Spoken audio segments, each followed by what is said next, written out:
পনীৰখিনি কাটি ল'লোঁ সিমান ভাল নহয় পনীৰখিনি তথাপিও কাটি লৈছোঁ আৰু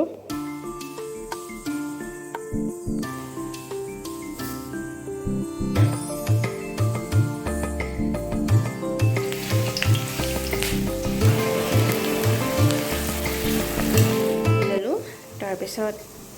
তেজপাত জলকীয়া তাৰপিছত পিঁয়াজখিনি দি অলপ ৰঙচুৱা হ'ব দিছোঁ লগতে জালুক জিৰা আৰু আদা নহৰু পেষ্টখিনি ইয়াত দি দিছোঁ অলপ ৰঙা হ'বলৈ দিম তাৰপিছত বিলাহীখিনি দি দিম এনেকৈ ৰঙচুৱা হৈ গৈ আছে আৰু হালধি দি দিছোঁ ইয়াতে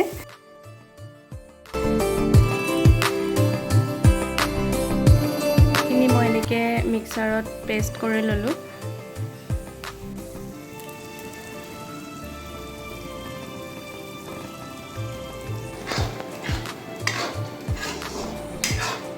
বইল কৰি থোৱা আলু কেইটুকুৰা মানে দি দিছোঁ তাতে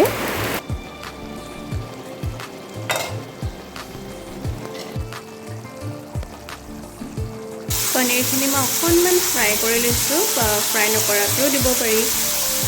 ইয়াতে এতিয়া অলপমান মই দৈ দি দিছোঁ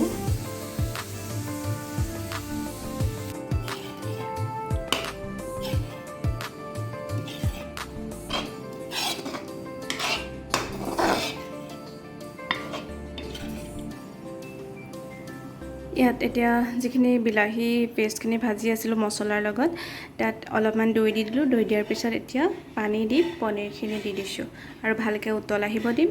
তাৰপিছত চাওঁ কেনেকুৱা হয়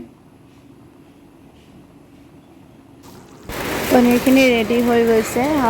আমি অকণমান মানে জোল থকাকৈ খাম সেইকাৰণে বেছি শুকাব দিয়া নাই আপোনালোকে নিজৰ জোখত শুকুৱাই ল'ব পাৰিব